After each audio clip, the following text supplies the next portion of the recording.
microphone.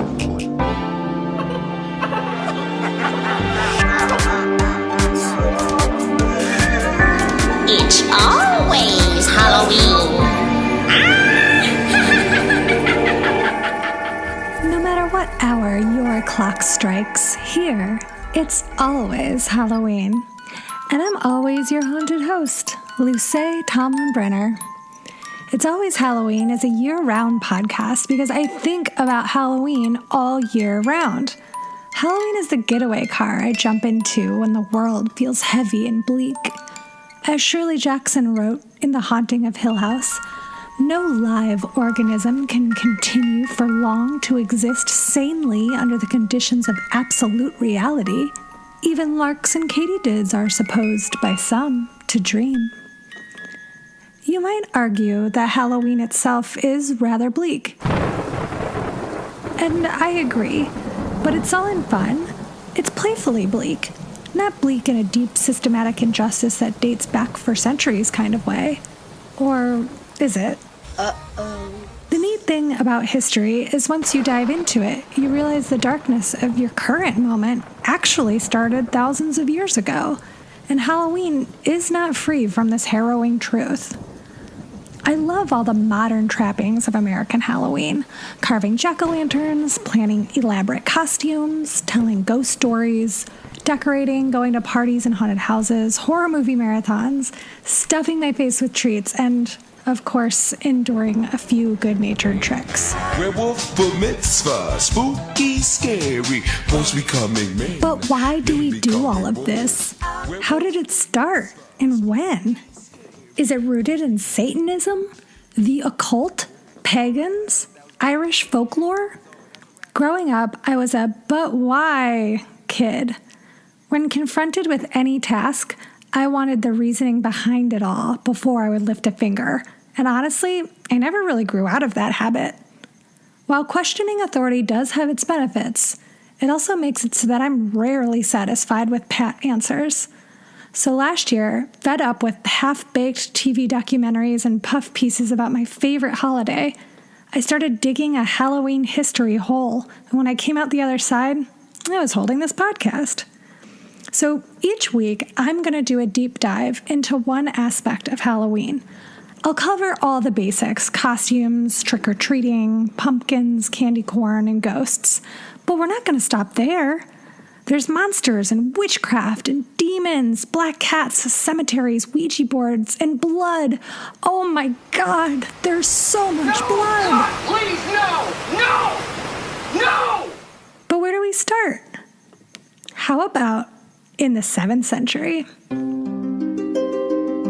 How about on May 13th, 609 CE? Oh, real quick, let's pause for a fact within a fact. This podcast will be using BCE, before Common Era, and CE, Common Era, in the place of BC and AD, as we will be discussing several different types of religion going forward, not just religions that believe in Jesus. And while we're doing that, we'll also be examining the belief systems that have made a lasting impact on the modern American culture of Halloween. Now, let's get back to May 13th, 609 CE. Pope Boniface IV dedicated the Roman Pantheon, which had already been completed 5 centuries earlier, in honor of Christian martyrs. Thus began the Catholic feast known as All Martyrs' Day. Then, in the 8th century, Pope Gregory III expanded the festival to include all saints as well as martyrs because the saints were feeling underappreciated. As if canonization wasn't enough, they also wanted a brunch. At this time, Pope Greg also moved May 13th celebration to November 1st and renamed it All Saints' Day. Well, in today's language, it's All Saints' Day, but back then it was either All Hallows, hallow meaning holy or saintly, or All Hallows Mess, which was derived from the Middle English and roughly meant Mass of the Saints. The night before All Saints' Day, well, that was Samhain. But when All Saints' Day got moved to November 1st, the name Samhain eventually warped into All Hallows Even, meaning the eve of All Saints' Day. Then it became Halloween with an apostrophe between the two E's. And finally, Halloween. Wait, so let's back up. What was Samhain? Well, it's often mistakenly called Samhain, thanks to Glenn Danzig.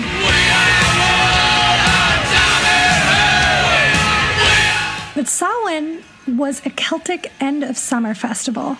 Sometimes it's also called a harvest festival, and other times it's referred to as a New Year's celebration. You can trace it back to the 2nd century. That's 101 to 200 CE. And it's part of the classical era that refers to the interlocking Greco-Roman civilizations. I say all this because it's important to note that when we discuss the roots of Halloween, we are digging through a history that has been severely impacted by the Roman destruction of Celtic people and culture. Julius Caesar was pretty much obsessed with the idea of killing off Celtic people and taking the land that they occupied along most of Central Europe.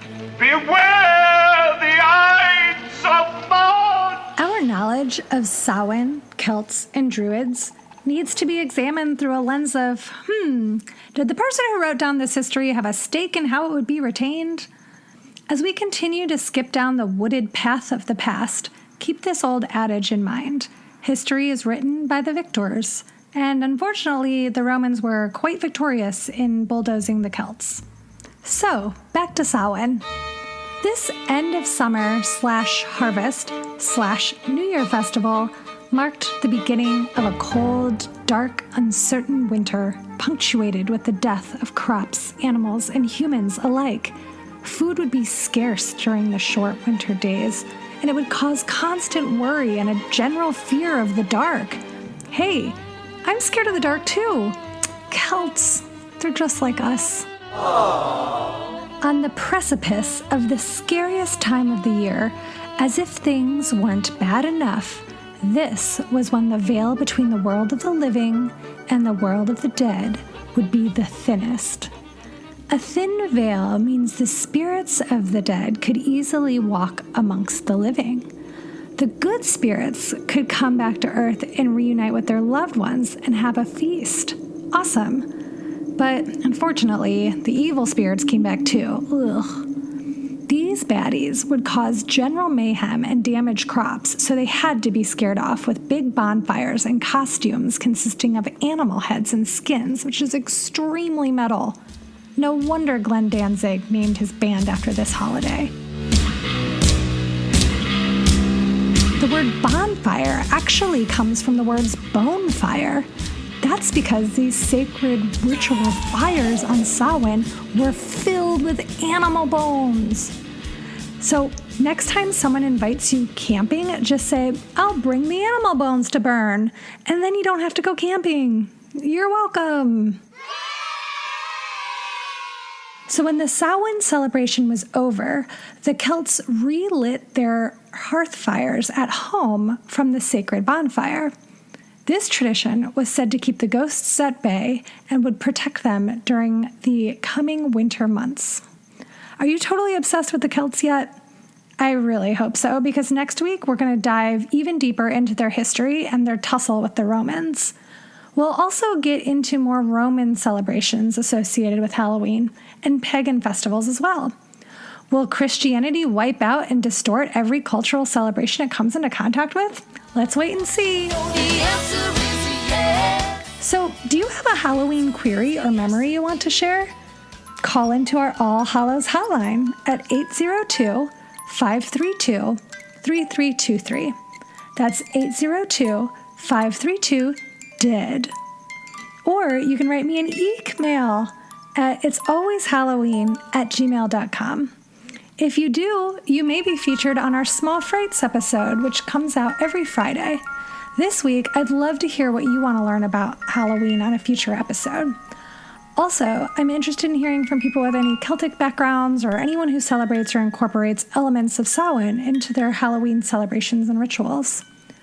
It's Always Halloween is researched, written, and performed by me, Luce Tomlin-Brenner. The editing, theme music, and sound design is by Pete Burns. Thanks, Pete. You can follow me on Instagram and Twitter at LTV Comedy and Pete at Mittenberries. Thank you so much for listening to the first episode of It's Always Halloween, and stick around because there is plenty more to come.